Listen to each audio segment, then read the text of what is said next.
Never. Yeah. I would never cheat my wife. But even above that, now that I have a daughter, there's no scenario that could ever make me go with another girl. Yeah. Just the way my daughter would look at me, like, you are a scumbag, you cheated on my mom, you ruined our family. It ain't never going to happen, man. Yeah. Never going to happen. I should probably text Kate Upton then, right? Because she was texting talking about you. Yeah. But yeah, I'll let her know. Kate Upton, I got to think twice. Right. At least you'd be like, no, maybe No, not. I think I would be like, honey, can I? Right, It's please, Kate Upton. please, right. Can you believe she wants me? Right. I mean, really? Right, you're like, oh, come on, please. Yeah. You got to let me. Yeah. One last thing about the Ashley Madison. This is actually, I thought this was kind of sad, but apparently there were 2 people in Toronto who killed themselves over this whole Ashley Madison thing. They committed suicide. I could see that. Yeah, I mean, don't get me wrong. Again, I wouldn't do that myself. Right, but, right. I mean, you can always come back from something like that. But that to me is just saying something about this whole culture. But I guess if you're willing to put your life on the line for something like that, like you know the consequences if you get caught. Right. It's not like you went into this and you were like, oh, if I get caught, everything will be kosher. Like, I know that if I was to cheat on my wife, I wouldn't even find my stuff in the lawn when I got home because it would just be like a pile of ashes in there. Mm-hmm. Like she would destroy everything that meant anything to me, Right. except for my children, obviously. But but seriously, so like if I was to ever do that, I would be like, yeah, the consequences are far outweighing, the one night of passion or whatever. And look at it, too, like this. Like, these people went on the site. They promote themselves as having a discreet affair, right? At least that's what they told me. And then now that's not so. The information comes out. They kill themselves. Like, think about now the lawsuits that they're going to face. Like, you promised my client, let's say, for example, a discreet affair. Now it's exposed. He kills himself. Now future income, his family is like, they're in a lot of trouble. But again, you do immoral things. I mean, this doesn't surprise me. Yeah. And I try not to judge. It's not my cup of tea. Yeah. But, I mean... No, and you know what the funny part is, too, is, like I said earlier, like, it would be an adventure or whatever if you were to go and cheat. But on top of that, like, I'm not saying that there's any way to justify cheating, period, ever. But I can at least kind of sort of understand if it's a mistake. If you're out at the bar with friends and whatever, and all of a sudden you get, like, wasted and you wind up going home with somebody. Oh, wait, that's okay? Yeah, right. You get a pass by Josh. Yeah. No, but Josh said it was okay. Right. Melinda, do not listen to him. I did not say that, right? No, but I mean, like, but that, to me, at least then it's like, okay, you made a mistake. But this is preemptive, like going on the Ashley Madison. You had to literally turn on your computer, type in this website, put in your credit card information, make a profile, and then go out and actually do this. It's not like you were like, I don't know how that happened. All of a sudden, my fingers just had a mind of their own. Yeah. You know what this reminds me of? Not in the same thing, but being observational. Right. This almost reminds me of, in a very odd but different way, the Chris Hansen Dateline things. Right. Like, you're on the computer, right? And it's like, yeah, I'm 13. Come meet me at...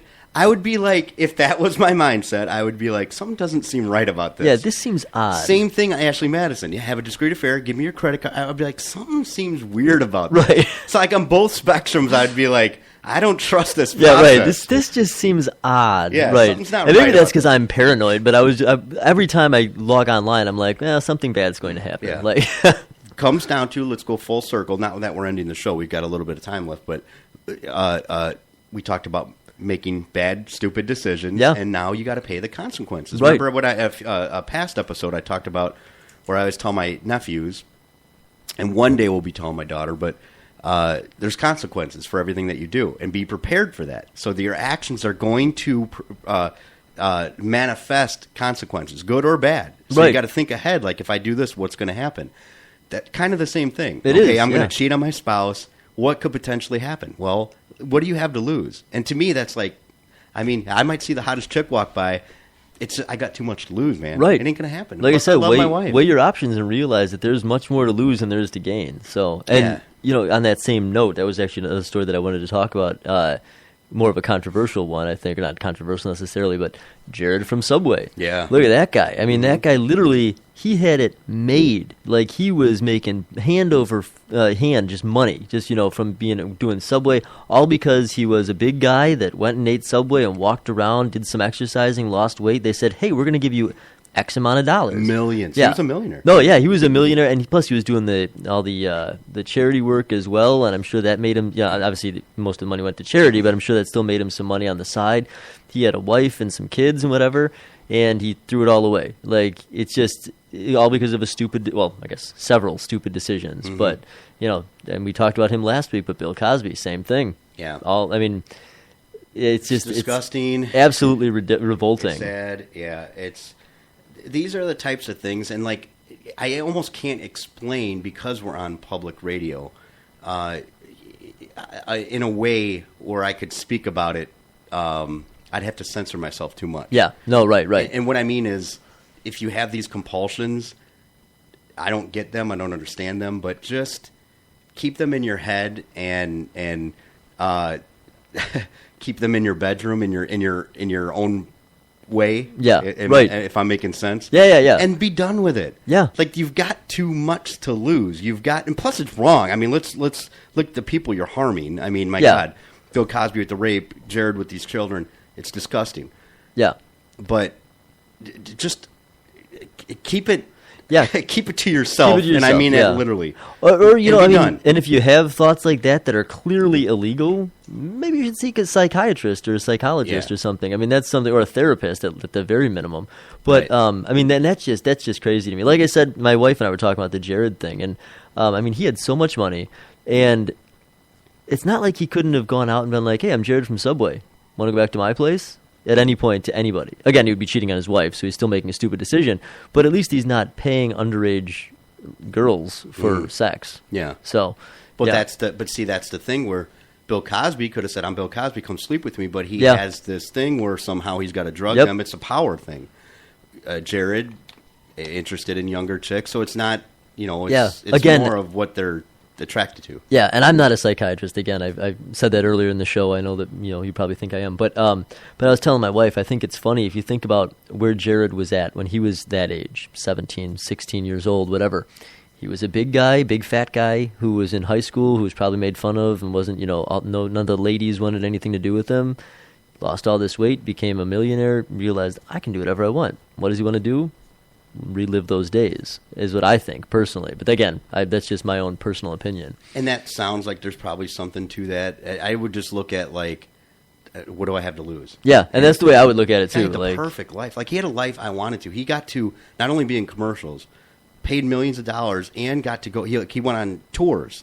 He went to schools and things like that to talk to people about health and motivation. That's my life. Right. That's what I want to do for a living. I want to go to places and talk motivation and help people. And he was a millionaire doing it. I'm like, he had my life and he threw it all away. Right, the life I want. Yeah. I'm kind of mad at him. I was going to say, and he had the black Subway card too. I don't know if you heard about that, but he had a card, like a little credit card, that he could go and get free Subway anywhere, anytime, whenever he wanted. Yeah. Yeah.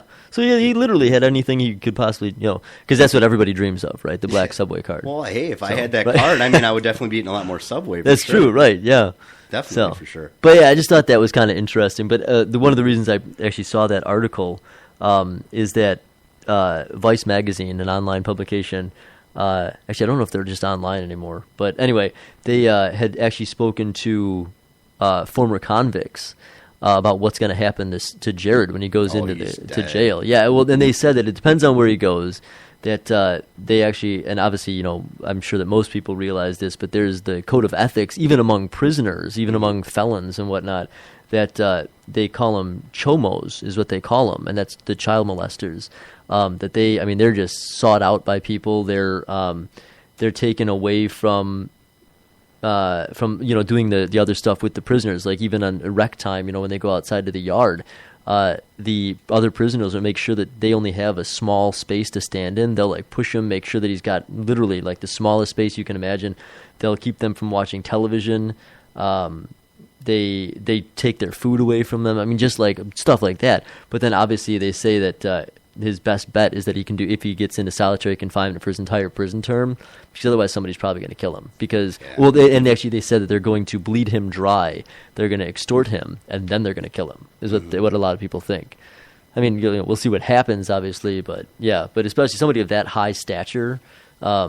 Because even prisoners, everybody's going to know who Jared from Subway is, or was. Unless he gains all that weight back or something. And then, I mean, really? Yeah, I mean, true, right. You know what I mean? But, yeah, I would just, even then, I mean, it's going to be too much recognition. Oh, yeah. But that's another reason, too. If you had that much, let's say all these compulsions you had, and everything else was still true, and you still felt like you had to go do that, even that alone would be like, right. Everyone knows me. That's probably not a good idea. Yeah, and we talked about that a little bit last week with some of the celebrity stuff like Mel Gibson and his breakdown and stuff. But and I get it. I mean, there is a point. There's very few celebrities that are like completely even keeled, I think. And again, this is just my opinion, but I think everybody, they in their lives they go through a breakdown, but the celebrities are just like everything is right there under a microscope. Yeah. And just do stuff like this. I mean, if a celebrity, Alec Baldwin, for instance, called and yelled at his daughter back on the phone, what was that, 4 or 5, probably 5 or 6 years ago? I think even more. Was it? She was like 11. I think she's 20, 21 now. Yeah, so it was a while ago. But, he called and he said some awful things, and it was just him being upset at his daughter and her mother, Kim Basinger, at that point. And I'm not saying what he said was right, but I'm saying that, like, he just had a bad day, and he took it out on his daughter. Yeah. But then you turn around, and I mean, like, and he was just thrown to the wolves at that point. Everybody was like, "Oh, how dare you, Alec Baldwin?" Yeah. And that's something that's just a dude having a bad day.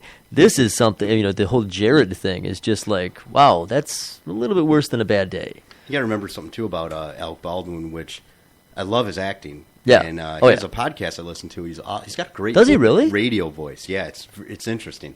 Huh? He's just a passionate guy. Now, Yeah. I'm not saying passionate good or passionate bad. Right, I'm right, just right. saying that guy's a passionate guy. Oh, yeah. Like when he's doing something, he's into it. Like, Yeah. and it shows in his acting. So, yeah, I mean, he used some language that probably was not very good to For an 11-year-old? Yeah. to Or your any, daughter. I mean, I guess your daughter Yeah. at any age, And right? I think I might be wrong about 11, but I thought that's what she was. But, yeah, you gotta think consequences. Yeah. He's one of those guys who doesn't think things through. He just reacts. Oh, yeah. Yeah. And then later, I probably shouldn't have said that. Yeah. Well, and you know what? I do that too. I'm sure everybody does. I do it all the There's time, times yeah. I've done things and like, man, that was dumb, or why did I say that? And you get caught in the moment. You get worked up.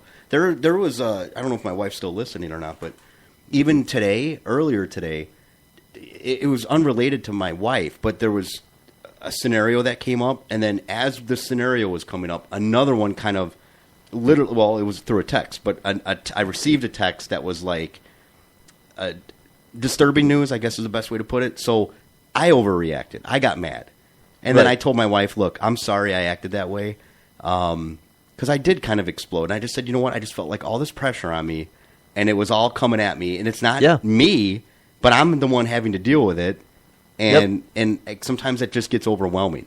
It does. Oh, absolutely. I You know? mean, I have the same issue. Every once in a while, I'll kind of blow up, and I'll just be angry about something, and I'll take it out verbally on my wife or whatever. Like, I'll raise my voice or whatever, and then 5-10 minutes later, I'm like, oh, now I'm an idiot because it wasn't her fault, but she just said she came up at the wrong time with the wrong news or whatever, and it was just everything kind of bottled up and built up, and then it was just like, oh, great, now I look like an idiot because all this other stuff. Yeah. So, but you know what? But nobody's out there judging me for that because I'm not, You're a celebrity. right? And so you got to be more aware of it if you're a celebrity. Right. And I just don't want to look that way to my wife or to my daughter. No, absolutely, You know? yeah. And it's funny, too, because sometimes these things will happen, and it's like, wow, you're really that upset over this. And it's like, you know what it is? It's not that. It's the 15 other things before. Right, that you have no idea were happening. And now it just exploded. Yeah. It was the needle on the haystack, and it just... But yeah, you know what? Bottom line, there's no excuse for it. Just get over a lot of these things. Again, you can't change them. Yeah. And you know what? I honestly am pretty good at that. But yeah, I do have my moments. Yeah. Certainly not perfect, but I definitely can overcome them. And I definitely see when I do it, and I'll quickly... I mean, I'm talking within minutes. I was to my wife saying, look, I shouldn't have acted like that. Like, yeah. I'm sorry I acted like that. And then we were done with it. Yeah. Then I went on a gambling machine and won like $20, so I was happy. Right, and then you made sure your Ashley Madison stuff was gone. And yeah, I got that good. Yeah, right. They sent the report in the mail that said Ashley Madison on the envelope, and it said, "We have great news for you. Your profile didn't get hacked." Right, you're like, I was like, "This is great news." Yeah, honey. Oh, wait, honey, no. Right, don't look. Right, Yeah. don't get the mail. I really should have ripped up that envelope. Though. Oh man, yeah. So, but I thought that whole thing